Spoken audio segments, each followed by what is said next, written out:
ನಮಗೇನು ಯಾವುದು ಕೂಡ ಇನ್ವೆಸ್ಟಿಗೇಷನ್ ನಡೀತಾ ಇದೆ. ಇನ್ವೆಸ್ಟಿಗೇಷನ್ ನಲ್ಲಿ ಏನು ಅಂತಿಮವಾಗಿ ಬರುತ್ತೆ ಅದೇ ತಾನೇ ಮುಖ್ಯ. ಅಲ್ಲಿವರೆಗೂ ಸ್ಪೆಕ್ಯುಲೇಷನ್ಸ್. ನಾನು ನಮ್ಮ ಮಾಧ್ಯಮ ಸ್ನೇಹಿತರಲ್ಲಿ ನೀವು you been very good to people, ನನಗೆ ಅಂತಾನೆ ಅಲ್ಲ, ಎಲ್ಲರಿಗೂ ಜನರಲ್ ಆಗಿ. ಬಟ್ ಮೈ ಓನ್ಲಿ ರಿಕ್ವೆಸ್ಟ್ ಈ ಸ್ಪೆಕ್ಯುಲೇಷನ್ ಮಾಡೋದಕ್ಕಿಂತ ರಿಪೋರ್ಟ್ ಬಂದಾಗ ಮಾಡಿದ್ರೆ ಬಹಳ ಒಳ್ಳೇದು ಅಂತ ನನಗನ್ಸುತ್ತೆ. ಇಡಿ ಒಂದು ಪ್ರೆಸ್ ರಿಲೀಸ್ ಮಾಡಿದ್ದಾರೆ ಸರ್, ಅದರಲ್ಲಿ ತಮ್ಮ ಇನ್ಸ್ಟಿಟ್ಯೂಷನ್ಸ್ ಇಂದ 40 ಲಕ್ಷ ರಣ್ಯರವ್ರನ್ನ ಕ್ರೆಡಿಟ್ ಬಿಲ್ ಪೇ ಆಗಿದೆ, ಆ ಕಾರಣಕ್ಕಾಗಿ ಪರಿಶೀಲನೆ ನಡೀತಾ ಇದೆ. ಅಲ್ಲ, ಅವ್ರು ಮಾಡ್ಲಿ, ಏನ್ ಬೇಕಾದ್ರೂ ಅವರು ಪರಿಶೀಲನೆ ಮಾಡ್ಲಿ. ನಾನು ಹೇಳಿದ್ನಲ್ಲ, ನಾವು ಎಲ್ಲ ರೀತಿಯ ಸಹಕಾರವನ್ನು ಕೊಡ್ತೀವಿ. ನನಗೂ ಕೂಡ ಅವರು ಸಂಸ್ಥೆಗೆ ಕೊಡ್ಬೇಕಲ್ಲ, ಅದಾಗಿದ್ಮೇಲೆ ತಿಳಿಸೋಣ. ಅಲ್ಲಿ ತನಕ ನಾವು ಯಾವ್ದನ್ನು ಕೂಡ ರಿಯಾಕ್ಟ್ ಸರ್, ಈಗ ಇಡಿ ಅಧಿಕಾರಿಗಳು ಮತ್ತು ಕೇಂದ್ರ ಸರ್ಕಾರ ದಲಿತ ನಾಯಕರನ್ನೇ ಟಾರ್ಗೆಟ್ ಮಾಡ್ತಾ ಇದೆ. ಪರಮೇಶ್ವರ್ ದಲಿತರು ಅನ್ನೋ ಕಾರಣಕ್ಕೋಸ್ಕರವಾಗಿ ಟಾರ್ಗೆಟ್ ಮಾಡಿದ್ದಾರೆ. ಸಿಎಂ ಮತ್ತೆ ಸುರ್ಜೇವಾಲಾ ಹೇಳಿದ್ದಾರೆ. ನನಗದು ಗೊತ್ತಿಲ್ಲ. ಅದು ನಾನೀಗ ಈ ಸಂದರ್ಭದಲ್ಲಿ ಅವೆಲ್ಲ ಹೇಳಕ್ ಹೋಗೋದಿಲ್ಲ. ಯಾಕೆಂದ್ರೆ ಅವರೇನು ಜಾತಿ ನೋಡ್ಕೊಂಡು ಬರ್ತಾರ ಅಂತ ಒಂದು ಪ್ರಶ್ನೆ ಕೇಳ್ತಾರೆ.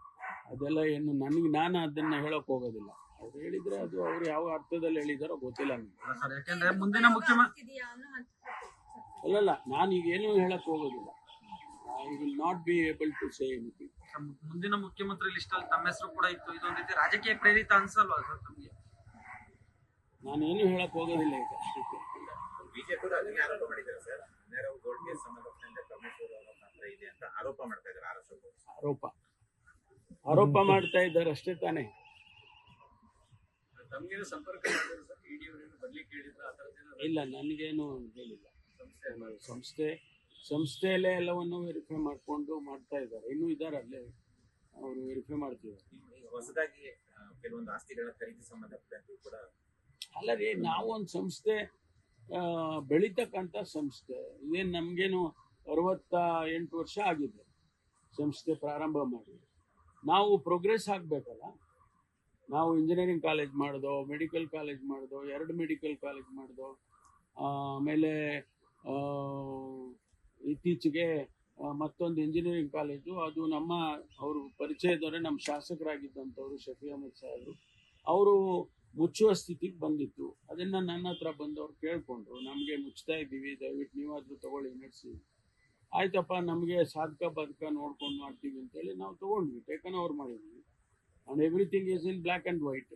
ಇದರಲ್ಲೇನು ಹಿಂದೆ ಮುಂದೆ ಇಲ್ಲ. ಮತ್ತು ಆ ಸಂಸ್ಥೆಯನ್ನು ಈಗ ಪುನಶ್ಚೇತನ ಮಾಡ್ತಾ ಇದ್ದೀವಿ. ನಮ್ಮ ಸಿದ್ಧಾರ್ಥ ಸಂಸ್ಥೆಯಲ್ಲಿ 40,000 ಇಂಜಿನಿಯರ್ಸ್ ಆಚೆ ಬಂದಿದ್ದಾರೆ ಕಳೆದ 35 ವರ್ಷದಲ್ಲಿ, ಮತ್ತು 10,000 ಡಾಕ್ಟರ್ಸ್ ಆಚೆ ಬಂದಿದ್ದಾರೆ. ನಮ್ಮದೇನೋ ಒಂದು ಹಳಿಲಸೆ ನಮ್ಮ ತಂದೆಯವರು ಮಾಡಿದ್ದು ಈ ಸಂಸ್ಥೆ.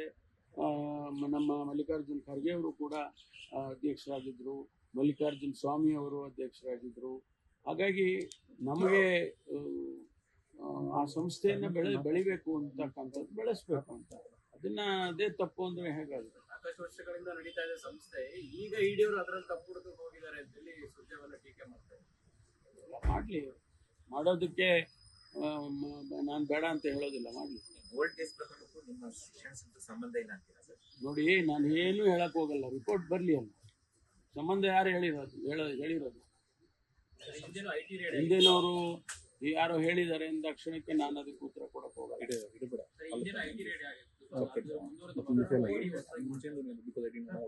ಗೊತ್ತಿಲ್ಲಪ್ಪ ನನಗೆ, ಡೀಟೇಲ್ಸ್ ಏನು ಹೇಳಕ್ಕಾಗೋದಿಲ್ಲ.